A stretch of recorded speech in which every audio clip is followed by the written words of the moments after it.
The nobility is a social class normally ranked immediately below royalty and found in some societies as an estate of the realm, having more privilege and social status than other classes in the society.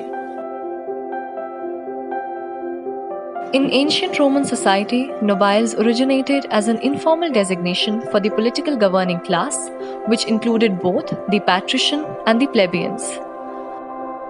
Most nobles' wealth was derived from one or more estates that included fields, pasture, orchards, hunting grounds, etc. It could also include infrastructure such as castles. They could exclusively enjoy hunting and also had the privilege to wear a sword. Nobility could be either inherited or conferred by fons honorum, that is, fount of honor.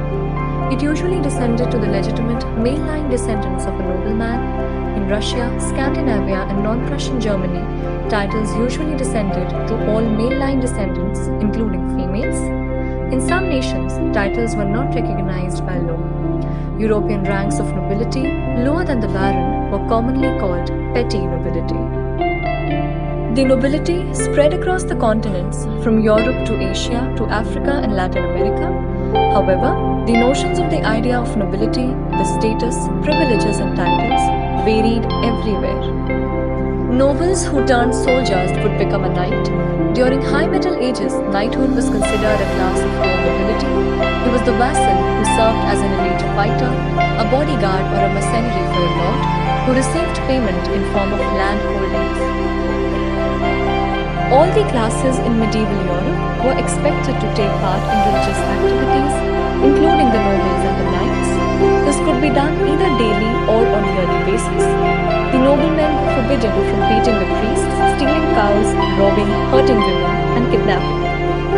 There is a common question that often arises: what did the nobles eat? In the medieval period, there was a famous saying, "Beware of the green salads and raw fruits, for they will make your master sick." People believed that vegetables were poisonous.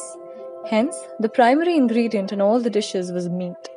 Nobles and knights could easily afford meat, though it was expensive. Nobles were supposed to wear dresses that could easily make them identifiable with their outward appearance. Clothes were intricately designed and gave a royal look. There were laws that restricted ordinary people from spending a lot on fashion. The nobles and the knights also found some sources of entertainment. After dinner, they drank and listened to ballads sung by minstrels employed as court musicians. Sometimes they engaged in playing cards, outdoor games, fishing, boating, etc.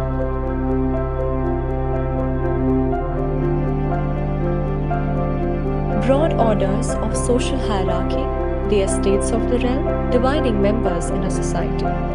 From Middle Ages to early modern days, Europe developed different estates. The best known was the old regime, France having clergy, nobles, and the peasantry. Nobility, the second order, controlling land, enjoying honor. Privileged, they were always, in legal and financial ways. They could hunt, wear a sword, free from the tie, and were the peasant's lord. Hereditary titles were nobles, but most nobles were untitled. From kings to prince, from baron to marquis, titles existed ever since. Vassalage got duties along, from protecting peasants to serving the lord. Nobles rendered military service, so that the lord's land flourished. Not all nobles were in wealthy state. Some lived in small estates. Blaming monarchy for their plight, these nobles struggled tight. French Revolution brought a change. It was time for dues to terminate. Special statuses stripped off. The many privileges got lost. Much before the 1700s, it was demeaning for them to engage in trades. The revolution took this away, and the nobles' business expanded. From belief in superiority to virtues of generosity, the nobility stood taller with their courage and honor as the magnificent second order.